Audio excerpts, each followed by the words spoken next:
The dusty main street of Springerville, Arizona, stretched out like a scorched ribbon under the merciless June sun of 1878, and Nora Prescott stood in the middle of it while her father's voice carried across every storefront, saloon, and trading post within earshot. "No one marries a barren woman," he bellowed, his face purple with rage and whiskey courage, his finger jabbing toward her like a weapon. 3 years married and not one child to show for it, and now you come crawling back to my house expecting me to feed and shelter you? You're worthless, girl. Worthless." The words struck harder than any physical blow ever could, and Nora felt her knees threaten to buckle beneath her worn calico dress. People had stopped their daily routines to watch the spectacle, some with pity in their eyes, others with the cold curiosity of those who fed on others' misery. Her husband, or rather her former husband, had sent her away 3 months prior, with nothing but the clothes on her back and a letter of divorce, citing her inability to bear children as grounds for ending their marriage. The shame had been suffocating, but she had hoped, foolishly it seemed, that her father might show her some mercy. "Please, Papa," she whispered, though her voice barely carried across the distance between them. "I have nowhere else to go." "Then sleep in the streets for all I care," he spat.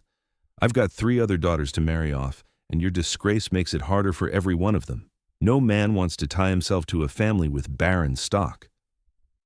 He turned on his heel and stalked back into the general store that bore his name, slamming the door so hard the glass rattled in its frame. Nora stood frozen, her mind unable to process what had just happened. She had no money, no possessions beyond what she wore, and now no family willing to claim her. The sun beat down mercilessly, and she could feel the stares of the townspeople like brands against her skin. Mrs. Henderson from the millinery looked away quickly when their eyes met. Tom Bailey, who ran the livery stable, cleared his throat uncomfortably and disappeared inside his barn. Even Reverend Matthews, who preached every Sunday about Christian charity, simply shook his head and continued on his way. She made herself put one foot in front of the other, walking with as much dignity as she could muster toward the edge of town. Tears burned behind her eyes, but she refused to let them fall where anyone could see. She had cried enough in the privacy of the small room she had rented after her husband cast her aside, cried until her eyes were swollen and her throat raw. Now she felt hollowed out, as if all the grief had carved away everything inside her until only a shell remained.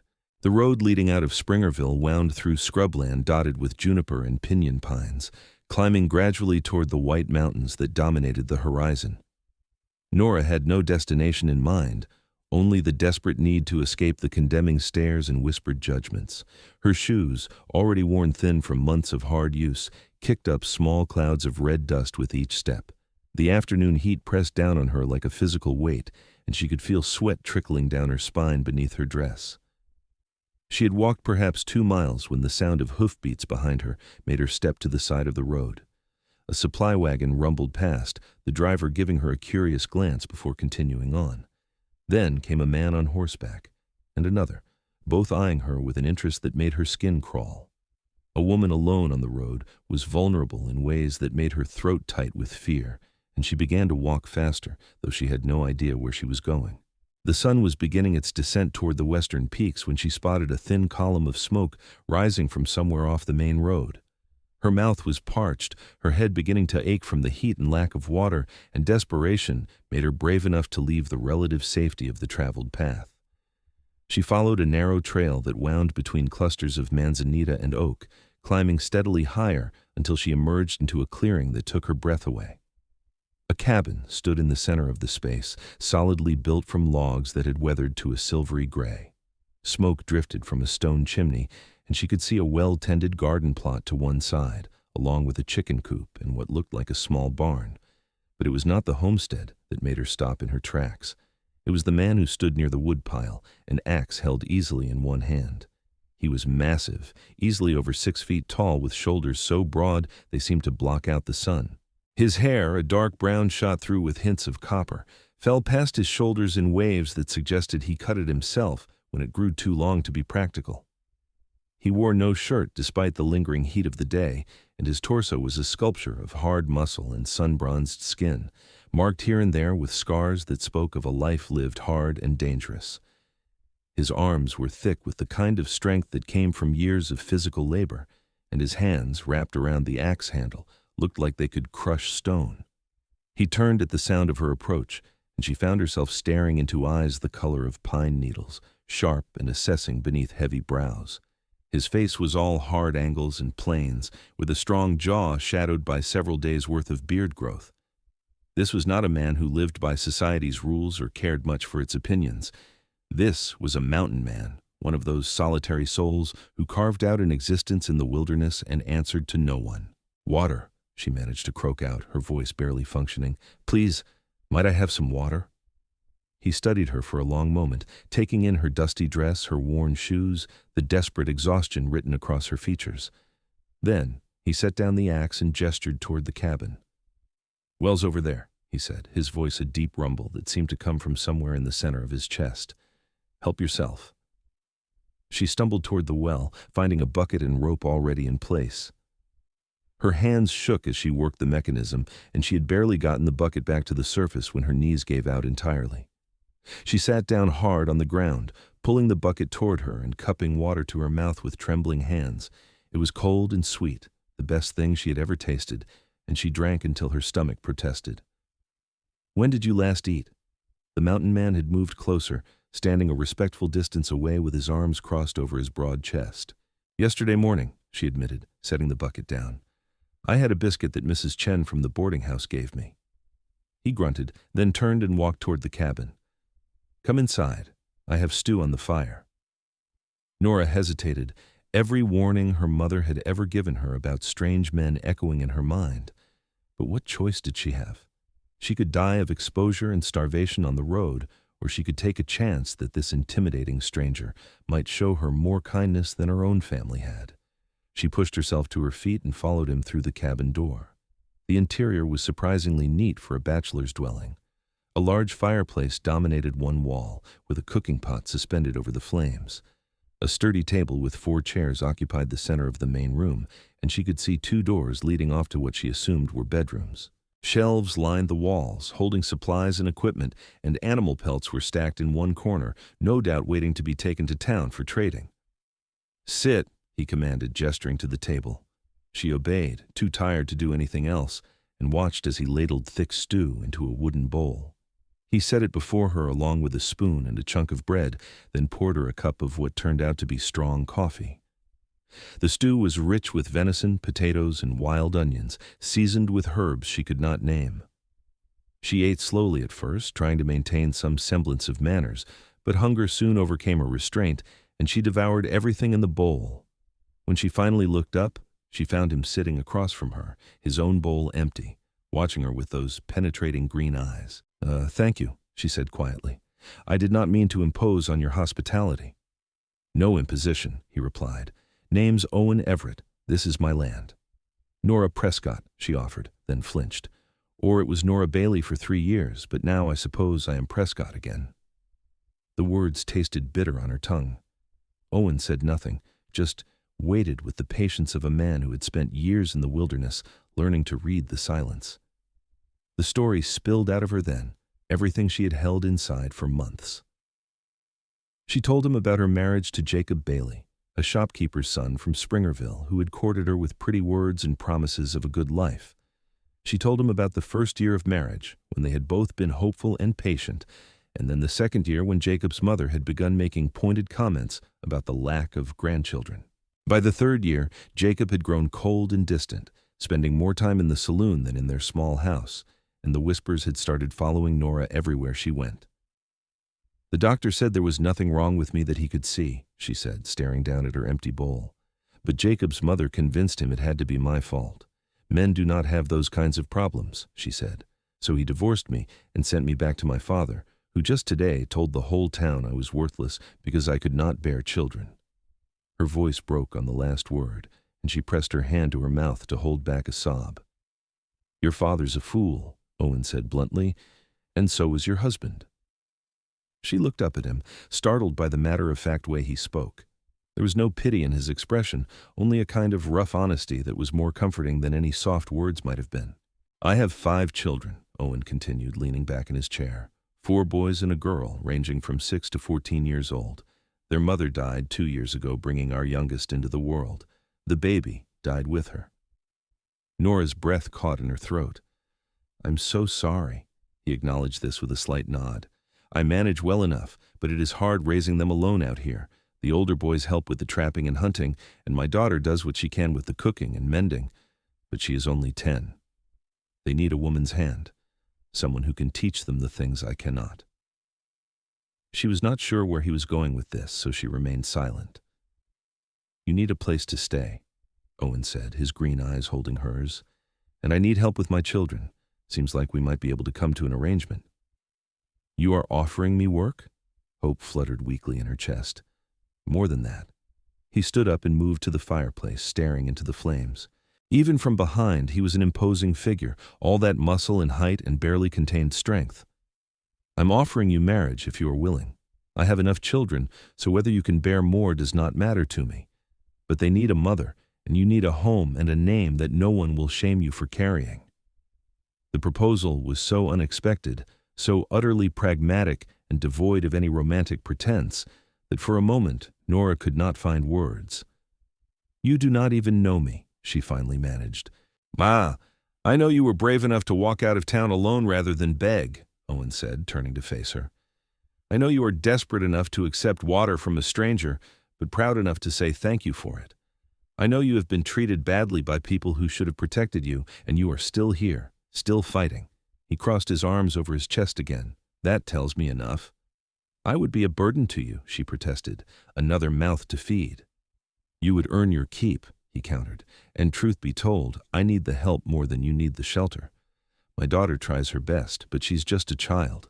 The house needs a woman's touch, the boys need someone to teach them manners and reading, and I need someone to watch over them when I am out on the trapline for days at a time.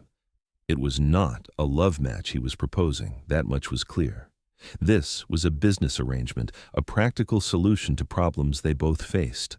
And yet, as Nora looked at this hard, scarred mountain man who had shown her more kindness in 1 hour than her own family had in months, she found herself nodding. Yes, she said softly. Yes, I will marry you. Owen studied her for another long moment, then nodded once, decisively. The children are up in the high meadow with the goats.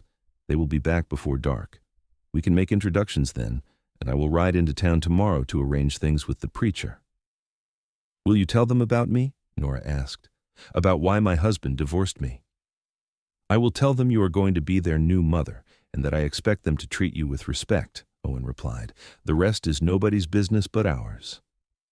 The finality in his tone left no room for argument, and Nora felt something tight in her chest begin to loosen.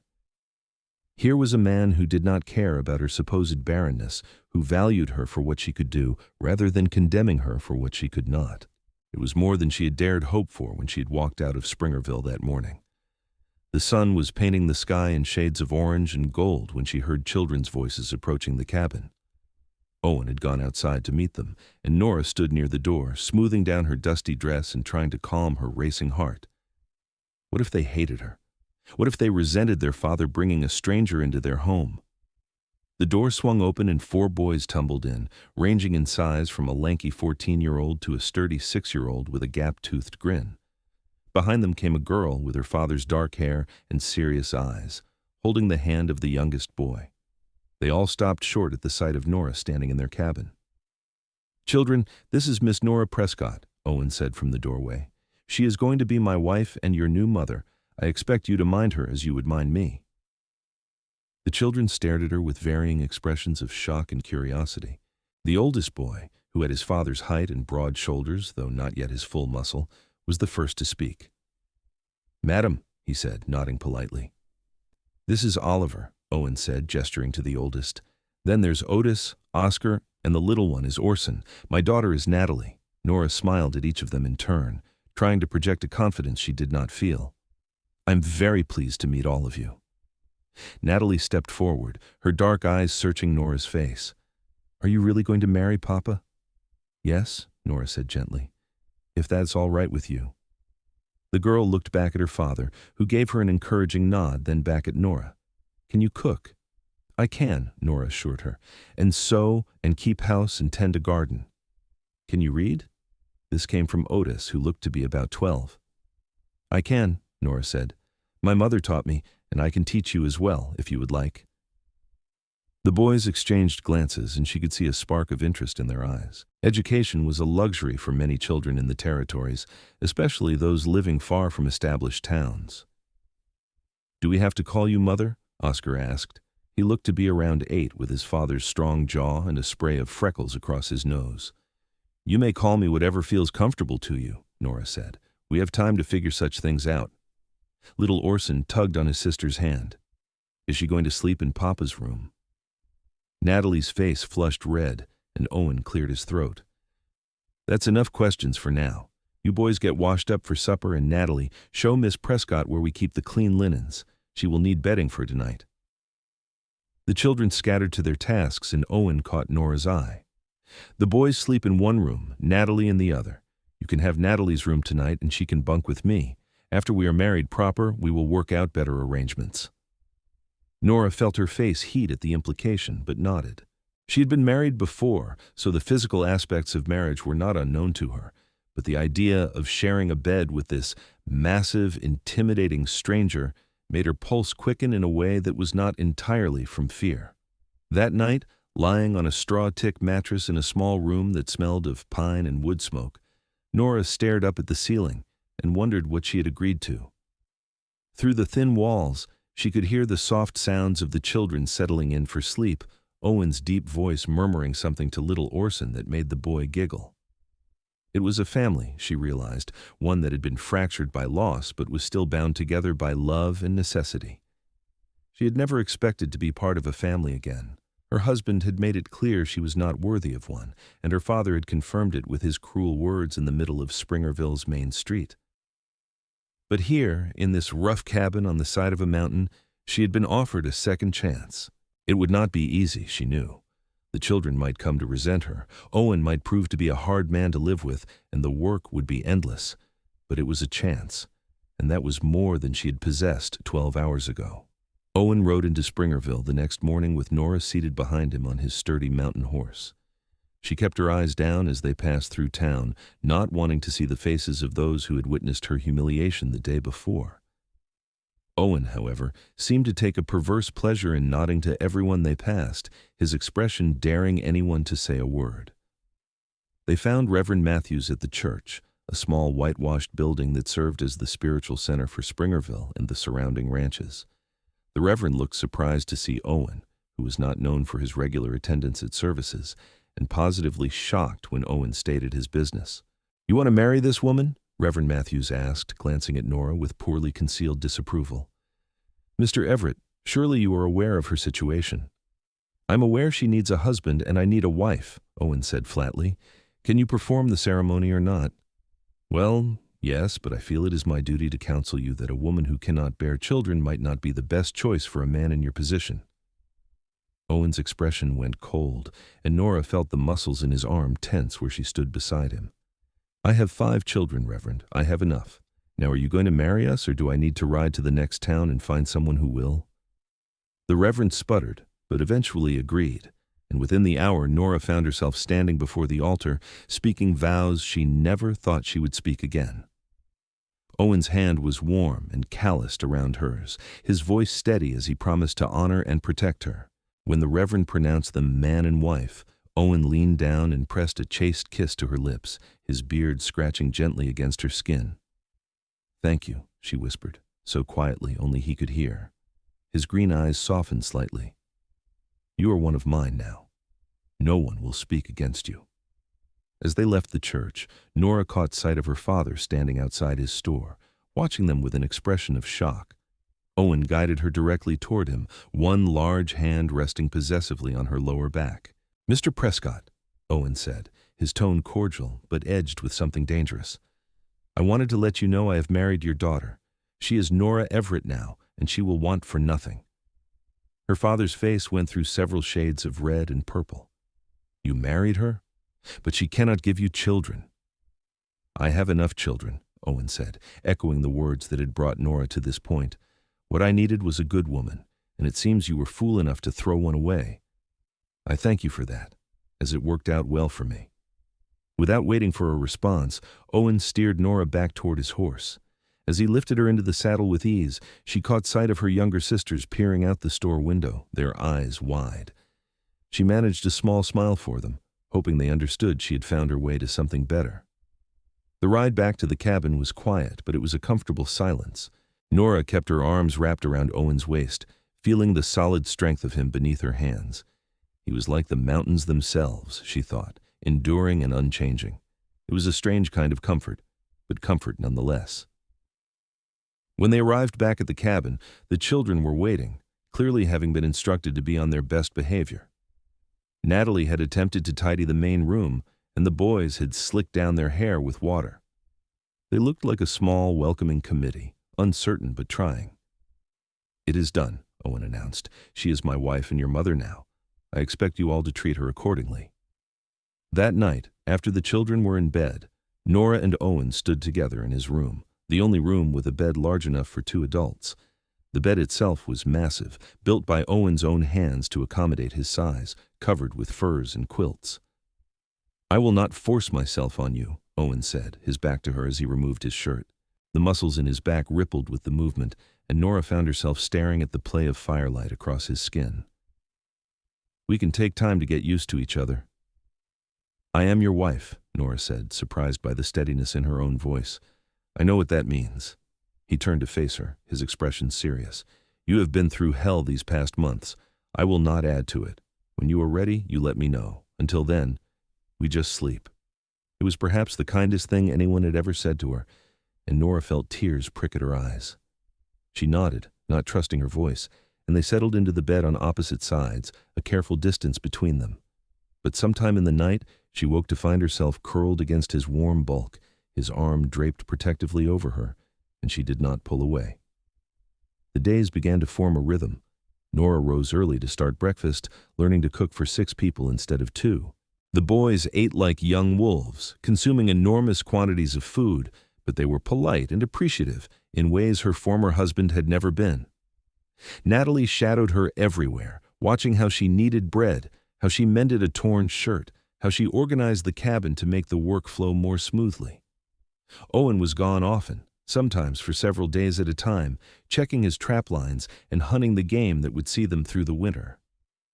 When he was home, he worked from dawn until well after dusk, chopping wood, repairing the barn, adding to the stores they would need when the snow came. He was not a talkative man, but he was attentive in his own way, making sure Nora had everything she needed, asking if the children were minding her, fixing things she mentioned were broken before she even realized he had heard her. At night, they lay together in the big bed, and slowly, the space between them grew smaller. Owen was careful with her, always making sure she was comfortable, never pushing for more than she was ready to give. But Nora found herself drawn to him, to the quiet strength and steady presence he represented. He was nothing like Jacob, who had been quick to anger and quicker to blame. Owen simply was, solid and unchanging as the mountains. 3 weeks after their marriage, Nora woke in the middle of the night to find Owen sitting on the edge of the bed, his head in his hands. Moonlight streamed through the window, illuminating the tension in his shoulders. "What is wrong?" she asked softly, sitting up and placing a tentative hand on his back. "Nothing," he said, but his voice was rough with some suppressed emotion. "Owen, please, talk to me." He was silent for a long moment, then sighed. "Today is the anniversary of Sarah's death. My wife, the children's mother." Nora's heart clenched with sympathy. "You loved her very much." "I did," he admitted. "She was a good woman, a good mother. She deserved better than to die like that, bleeding out while I could do nothing to save her." His hands clenched into fists. "The baby came too early, all twisted up wrong, and by the time we realized something was wrong, there was nothing to be done. I rode down the mountain to fetch the doctor, but when we got back, they were both gone." Without thinking, Nora wrapped her arms around him from behind, pressing her cheek against his broad back. "I'm so sorry." He turned in her embrace, pulling her onto his lap and burying his face in her hair. She held him while his body shook with silent grief, this massive, strong man who faced down mountain lions and survived brutal winters but could be brought to his knees by the memory of loss. They sat like that for a long time, taking comfort from each other's presence, And when they finally lay back down, Owen kept her close, one large hand spread across her back. "Thank you," he murmured into the darkness. "For what?" "For being here, for being patient with the children, for not expecting me to be something I am not." Nora pressed a kiss to his chest right over his heart. "Thank you for giving me a home when I had none, for not caring about what others said I was worth, for letting me be part of your family." His hand moved to tangle in her hair, gently tilting her face up to his. In the moonlight, his eyes were dark and intense. "Nora," he said, his voice dropping to a low rumble that she felt as much as heard, "I want you, have wanted you since that first night, but not if you are just being dutiful." Her breath caught in her throat.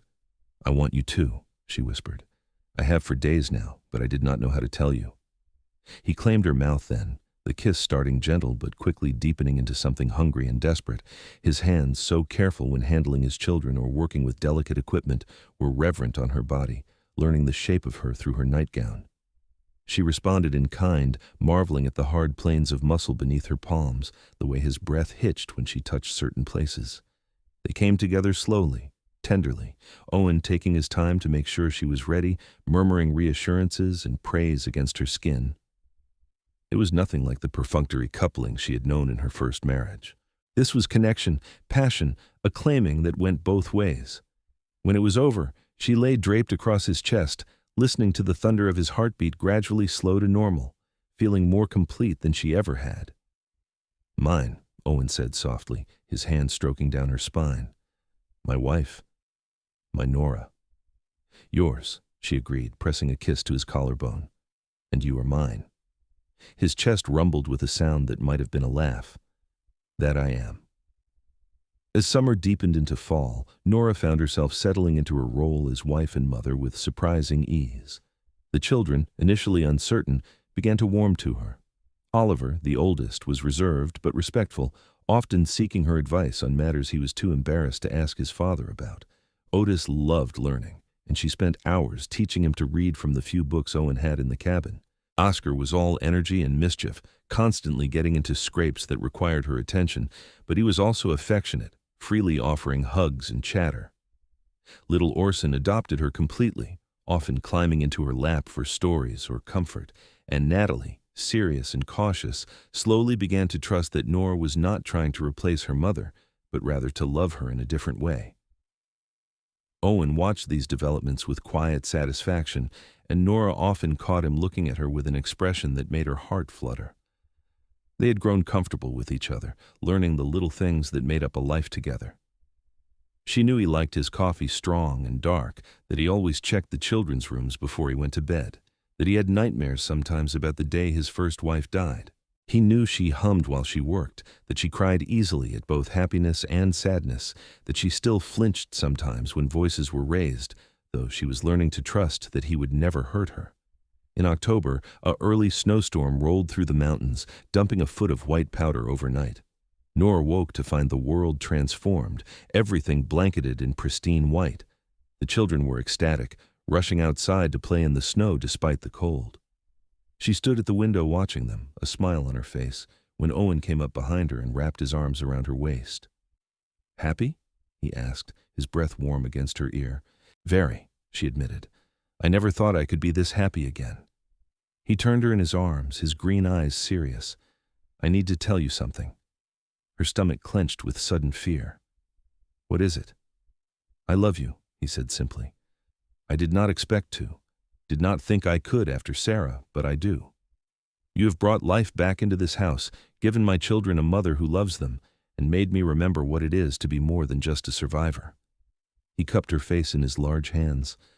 "I love you, Nora Everett." Joy bloomed in her chest, so intense it was almost painful. "I love you too," she whispered. "I think I started falling for you that first day, when you gave me water and food and did not judge me for my failures." "Not failures," he corrected firmly. "Never failures. You are perfect exactly as you are." They kissed, deep and slow, until a snowball splattered against the window behind them, followed by childish laughter. They broke apart, laughing, and Nora rested her forehead against his chest. "Your children are terrible," she said, but there was no heat in it. "Our children," Owen corrected. "They are ours now." Winter settled over the mountains with a fierce intensity, but the cabin was warm and full of life. Nora taught the children their letters and numbers, working with each according to their level. She made warm clothes from the furs Owen brought back from his trap lines, stitching late into the night by firelight. She cooked huge meals that somehow still left the boys hungry, and she learned to make the small treats that brought smiles to tired faces after a day of hard work. On Christmas morning, such as they could celebrate it with their meager resources, Owen gave her a gift that made her cry. It was a rocking chair, beautifully crafted from pine he had cut and shaped himself, the wood polished until it gleamed. "For you," he said, looking almost shy despite his size and usual confidence. "Sarah had one, but it broke last winter and I never got around to fixing it. Figured you should have your own anyway." Nora threw her arms around his neck, not caring that the children were watching. "It is perfect. Thank you." That night, after the children were in bed, they made love with the slow, thorough passion of two people who knew each other's bodies well, who could read every sigh and gasp, who took as much pleasure in giving as receiving. Afterward, Owen held her close, one hand spread protectively across her belly. "I know you think you cannot have children," he said quietly, "but if you ever did, if you ever could, I would be happy about it. I know I said I had enough, and I do, but that does not mean I would not want more with you." Nora felt tears slide down her cheeks. "The doctor said there was nothing wrong, but 3 years of marriage and nothing. I do not think it is going to happen." "Maybe it was not meant to happen with him," Owen suggested. "Maybe it just was not the right time or the right man." She wanted to believe him, wanted to hope, but years of disappointment had taught her to guard her heart against such dreams.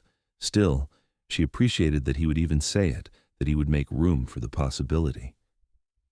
Spring came slowly to the mountains, the snow receding inch by inch to reveal the brown earth beneath.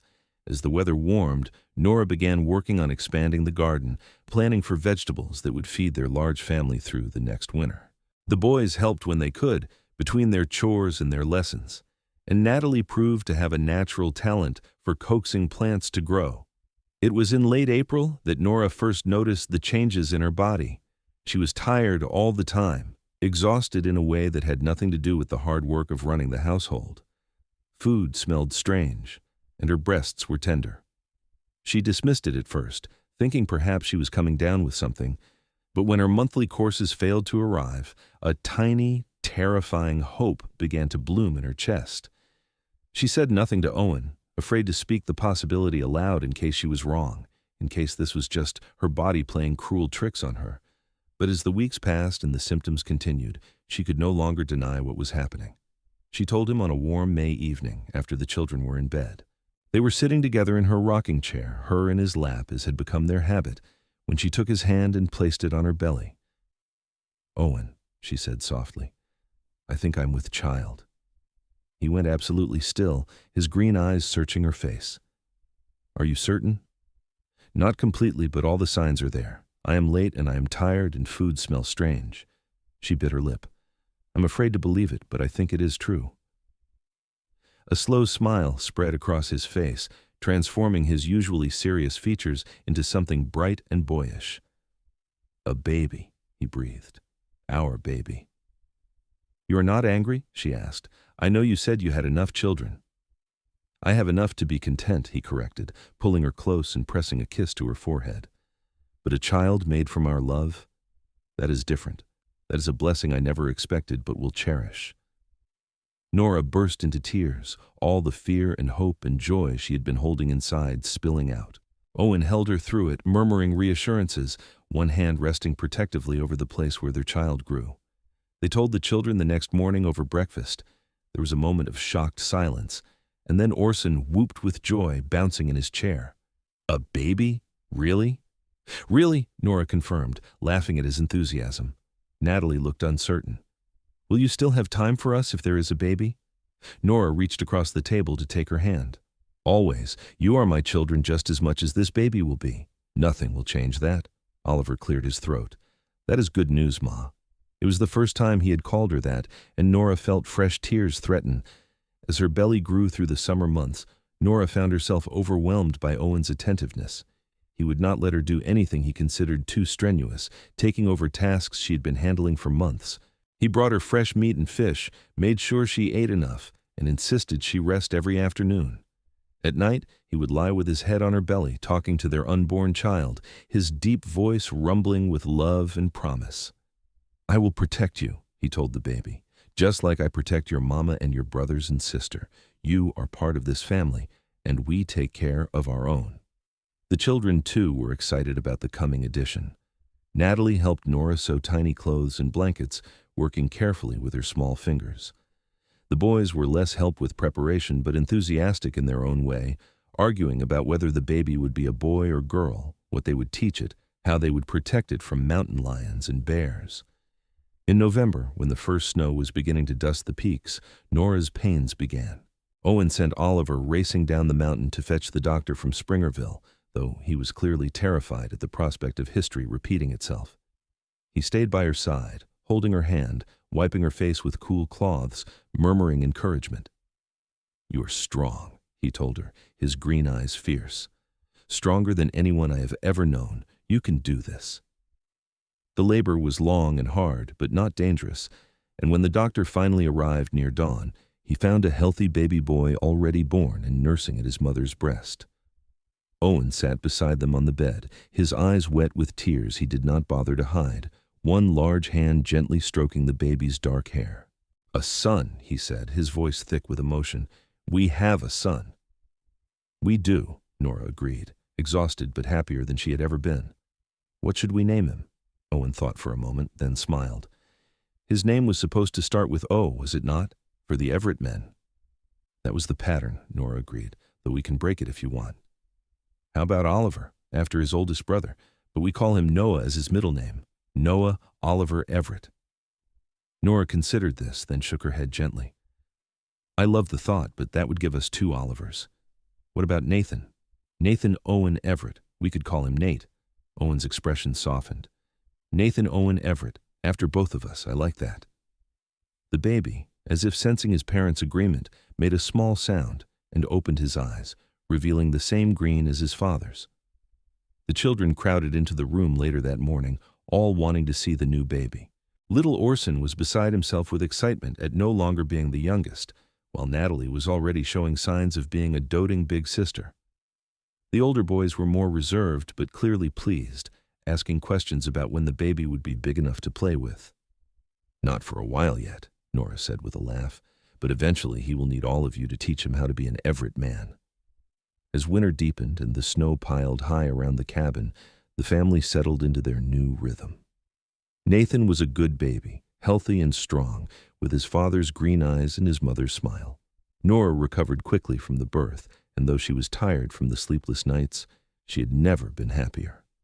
Owen was a devoted father to all his children, but there was something special in the way he looked at Nathan, the baby that represented the love he and Nora shared, the child he had never expected to have with her. He would hold the boy for hours, talking to him about the mountains, about trapping and hunting, about what it meant to be a man. And Nora would watch them together, her heart so full it felt like it might burst. One evening in late January, nearly a year since that fateful day when her father had thrown her out, Nora stood at the cabin window looking out at the snow-covered landscape. Owen came up behind her, wrapping his arms around her waist and resting his chin on top of her head. "What are you thinking about?" he asked. "About how different my life is now compared to a year ago," she said. "About how I thought my life was over, that I had nothing left to live for. And then I found you." "We found each other," he corrected. "I was just surviving before you came. You taught me how to live again." She turned in his arms, looking up at his beloved face. "I love you, Owen Everett. I love you and our children and this life we have built together. I love you too, Nora Everett. Every day I thank God or fate or whatever force brought you to my door." He kissed her softly. "You were never barren. You just needed the right man, the right time, the right love. And you never had too many children," she countered. "You just needed someone to help you love them properly." From the bedroom, Nathan began to fuss, and Natalie's voice could be heard soothing him, singing a lullaby Nora had taught her. The boys were playing a quiet game near the fire, their laughter subdued so as not to wake the baby now that Natalie had settled him. This was her family, Nora thought. These people who had welcomed her when she had nothing, who had given her purpose and love and a second chance at happiness. Her father had been wrong. Someone had wanted to marry a supposedly barren woman. Owen had wanted her, not despite her perceived flaws, but because of the person she was underneath all the pain and rejection. As the winter winds howled outside, the Everett family was warm and safe inside their mountain cabin. They had food enough to last until spring, fuel for the fire, and most importantly, they had each other. The children had a mother who loved them, Owen had a partner who stood beside him through everything, and Nora had found a home where she was valued for herself, not for what she could produce. Spring came again, as it always did, melting the snow and coaxing new life from the frozen ground.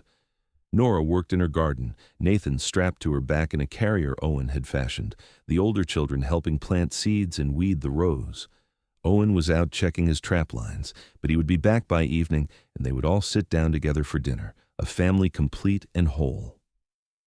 Sometimes, on trips into Springerville for supplies, Nora would see her father. He never apologized, never acknowledged how wrong he had been, but she no longer cared. She had Owen's arm around her waist, his children calling her mother, and her own baby son growing strong and healthy. She had everything she needed. One afternoon in late spring, as she was hanging laundry to dry in the warm breeze, she heard horses approaching. Owen appeared from the barn, his rifle in hand, but relaxed when he saw it was just a wagon. As it drew closer, Nora recognized the driver as Tom Bailey from the livery stable, and sitting beside him was Jacob, her former husband. Owen moved to stand beside her, his presence solid and protective. "Stay here," he said quietly, then walked forward to meet the wagon. "Mr. Everett," Tom said, tipping his hat. "Sorry to bother you, but Jacob here said he needed to speak with his wife." "Former wife," Owen corrected, his voice hard. "Nora is married to me now." Jacob climbed down from the wagon, and Nora was shocked by how haggard he looked. He had lost weight, and there were dark circles under his eyes. "I need to speak with Nora," he said. "Please, just a few minutes." Owen looked back at Nora, his expression asking the question. She hesitated, then nodded. Owen did not move from his position between her and Jacob, but he allowed the other man to speak. "I made a mistake," Jacob said, the words tumbling out. "I should never have divorced you. My mother was wrong. The town gossips were wrong, and I was a fool to listen to them. I want you to come back, Nora. I will take you back." For a moment, Nora could only stare at him in disbelief. Then, to her surprise, she started to laugh. It was not bitter or angry laughter, just genuine amusement at the absurdity of the situation. "You want me to come back?" she repeated. "After you humiliated me, threw me away, and told everyone I was worthless because I could not give you children?" "I know, and I am sorry," Jacob said desperately. "But we can try again. Maybe it will be different this time." "It was never going to be different with you," Nora said, her voice steady and sure, "because the problem was never me. I have a son now, Jacob, a beautiful, healthy baby boy. I have a husband who loves me, and 5 other children who call me mother, and a life that is fuller and richer than anything I had with you." Jacob's face went white. "You have a child, but you could not have children." "I could not have children with you," Nora corrected. "Perhaps because it was not meant to be, perhaps because my body knew somehow that you were not the right man. But Owen was, and now I have everything I ever wanted." Owen stepped forward, placing himself fully between Nora and Jacob. "You heard my wife. She's not interested in anything you have to say. I suggest you leave now before I lose my patience." Tom Bailey cleared his throat. "Come on, Jacob, time to go." As the wagon rolled away, Nora felt Owen's arm come around her shoulders, pulling her close. "Are you all right?" he asked. "I'm perfect," she said, leaning into his strength. "I'm exactly where I'm supposed to be." That evening, as they sat together on the porch watching the sunset behind the mountains, Nora reflected on the journey that had brought her here. She had been broken, discarded, told she was worthless, but in her darkest moment, she had found the courage to keep walking, and that courage had led her to Owen and this family. She had learned that worth was not measured in children born or societal approval, but in the love given and received, in the strength to keep going when everything seemed lost. "What are you thinking about?" Owen asked, his deep voice rumbling against her back where she leaned against his chest. "About how grateful I am," she said, "for that day when I had nowhere to go and stumbled onto your land, for your willingness to see past what others said about me, for giving me a chance when no one else would." "I am the grateful one," Owen said, pressing a kiss to the top of her head. "You saved me, Nora. You saved all of us. We were surviving, but not living. You brought warmth and love and laughter back into this house. You made us a family again." Nathan began to cry from inside the cabin, and Natalie's voice called out, "Mama, the baby needs you." Nora smiled and pushed to her feet. "Duty calls." As she moved toward the door, Owen caught her hand, pulling her back for a quick, deep kiss. "I love you, Mrs. Everett." "I love you too, Mr. Everett, always." The years passed in a blur of seasons, each one bringing its own joys and challenges. Nathan grew into a sturdy toddler, then a bright-eyed little boy who followed his father and older brothers everywhere. Oliver grew tall and strong, eventually courting a girl from one of the nearby ranches. Otis proved to have a gift for learning and talked of becoming a teacher. Oscar's mischief evolved into a talent for trading, and he began accompanying Owen to town to handle business. Little Orson, no longer quite so little, showed signs of being a talented hunter. And Natalie bloomed into a lovely young woman who helped her mother with everything, including teaching Nathan his letters. Nora and Owen's love deepened with each passing year, the passion of their early days settling into something even stronger, a partnership built on trust and respect and genuine affection. They had their disagreements, of course, as any couple did, but they worked through them together, always coming back to the foundation of love that held them steady. On a summer evening 3 years after Nathan's birth, Owen found Nora sitting in a rocking chair on the porch, her hand resting on her belly with a secretive smile on her face. "What's that look for?" he asked, settling onto the porch rail in front of her. "I'm with child again," she said, her eyes shining with joy. "I was not sure if it would happen again, but it has." Owen's whoop of joy startled the chickens in their coop and brought the children running.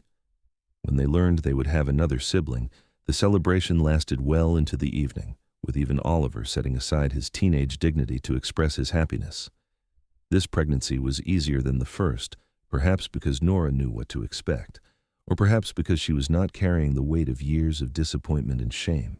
When her daughter was born the following spring, a tiny thing with her mother's dark hair and her father's green eyes, Owen cradled her with a tenderness that brought tears to Nora's eyes. "What should we name her?" he asked. "I was thinking maybe Grace," Nora said, "because that is what she is, a grace we did not expect but are grateful to receive." "Grace Everett," Owen said, testing the name. "It is perfect, just like her mother." The children adored their baby sister, even the boys showing a surprising gentleness when holding her. Natalie was in heaven, finally having another girl in the family, and she spent hours helping care for Grace and making tiny dresses for her. As Grace grew, the cabin began to feel crowded. Oliver was nearly 18 and talking about building his own place on the property with his new wife. Otis wanted to go to the territorial capital to attend school, something that made Owen intensely proud, even as he dreaded losing his son's daily presence. The younger children were getting bigger, needing more space, and with 2 little ones now, Nora and Owen were running out of room. "We need to expand," Owen said one evening as they discussed the problem. "Maybe add on another room or 2, or build a second cabin nearby for the older boys." Over the summer, with help from neighbors and friends, they expanded the cabin significantly, adding 2 more bedrooms and a larger common area. It was hard work, but satisfying to see their home growing to accommodate their growing family. Oliver did build his own small cabin at the edge of the property, and he and his young wife, Mary, settled in happily. It warmed Nora's heart to see her oldest stepson starting his own family, and she loved having Mary nearby, teaching her the skills she would need as a mountain wife. Life continued its steady rhythm, marked by seasons and celebrations, by births and weddings, and the daily work of survival in the mountains. Nora's father died when Nathan was 5, and though she attended the funeral, she felt little more than a vague sadness for the relationship that might have been. Her sisters, now married themselves, apologized for not standing up for her when she needed them, and she forgave them, understanding that they had been powerless in the face of their father's authority. When Nathan was 7 and Grace was 3, Nora discovered she was pregnant again. This time the news was met with groans from the older children, who teased their parents about not knowing when to stop, but there was love behind the teasing. Her third baby with Owen, another boy they named Nicholas, was born on a snowy December morning, arriving so fast Owen barely had time to fetch the doctor. "You are getting too good at this," Owen joked as he held his new son, but his eyes were serious as they met hers. "Thank you for giving me this life, these children, this family." "Thank you for seeing my worth when no one else did," Nora countered, "for loving me, despite what the world said about me." "Not despite," Owen corrected, as he had so many times over the years. "Because of who you are. Always because of who you are." By the time Nicholas was 2, the cabin was truly full. Oliver and Mary had 2 children of their own. Otis had returned from his schooling and taken a position as teacher in Springerville, boarding in town during the week but coming home on weekends. Oscar had opened his own trading post with Owen's help, and though he was only 16, he showed remarkable business sense. Orson, at 14, was his father's shadow, learning everything about trapping and surviving in the wilderness. Natalie had married a young rancher from a neighboring property, and though Nora missed having her at home, she visited often with her new baby daughter. Nora was 40 years old now, her dark hair showing streaks of gray, her hands roughened by years of work. But she had never been more beautiful in Owen's eyes, never more loved or cherished. He was graying too, his muscles still strong, but his movements a bit slower than they had been in his youth. But together they had built something lasting, a family and a legacy that would endure long after they were gone. One evening, as they sat together on the porch watching Nathan and Grace play, while Nicholas napped in his cradle, Owen took Nora's hand in his. "Do you remember what your father said?" he asked. "That no one marries a barren woman?" "I remember," Nora said softly. "I remember every word." "He was a fool," Owen said flatly. "You were never barren. You just needed someone who loved you the way you deserved to be loved, and I will never stop being grateful that you stumbled onto my land that day, desperate and hurting and brave enough to ask a stranger for help." "I was terrified of you at first," Nora admitted with a laugh. "You were so big and intimidating, all muscle and scowls." "And now?" Owen asked, grinning. "Now I know you are just a big softy who cries when his children do something sweet and who tells bedtime stories with funny voices," Nora teased, but her expression was tender. "Now I know you are the best man I have ever met, and I would choose you 1,000 times over." Owen pulled her close, pressing a kiss to her temple. "I love you, Nora Everett. Every day for the rest of my life, I will love you." "And I love you," she murmured, settling against his chest with a contented sigh. As the sun set over the mountains, painting the sky in shades of gold and crimson, the Everett family was together, safe and warm and loved. Nora had come to this mountain broken and rejected, convinced she had nothing to offer. Instead, she had found a man who valued her for herself, children who loved her as a mother, and a life richer than anything she had imagined possible. Her father had been wrong. Someone had married the supposedly barren woman. Owen Everett, mountain man and father of 8 now with 3 of their own biological children, had looked past society's judgment and seen the woman beneath. He had offered her not just marriage, but a home, a family, and a love that had transformed both their lives. Years later, when Nora was gray-haired and Owen's face was lined with age, they would sit together on that same porch, surrounded by grandchildren and great-grandchildren, and remember that day when a desperate woman stumbled onto a mountain man's land asking for water. They would remember how a pragmatic proposal had grown into a love story for the ages, how rejection and loss had led to redemption and joy. And when Nora finally closed her eyes for the last time many years later, it was in Owen's arms, in the bed they had shared for decades, surrounded by the family they had built together. Her last words were simple: "Thank you for loving me." Owen's response, his voice breaking with grief but also with gratitude for the life they had shared, was equally simple: "Thank you for letting me." The story of Nora and Owen Everett became legend in those mountains, passed down through generations of their descendants. It was a story about second chances and the courage to keep walking when everything seemed lost. It was a story about a man who had enough children but not enough love, and a woman who had been told she was worthless but proved everyone wrong. Most of all, it was a story about love, the kind that sees beyond surface judgments to the heart beneath, the kind that builds families and legacies that last forever. In Springerville, Arizona, there is still a large family that bears the Everett name, descendants of Owen and Nora and their 8 children. They are teachers and ranchers, business people and artists, but they all know the story of their ancestors, the mountain man who said, "I have enough children," and the supposedly barren woman who proved that love and worth are not measured in society's arbitrary standards, but in the courage to keep hoping, to keep loving, and to keep building something beautiful from broken pieces.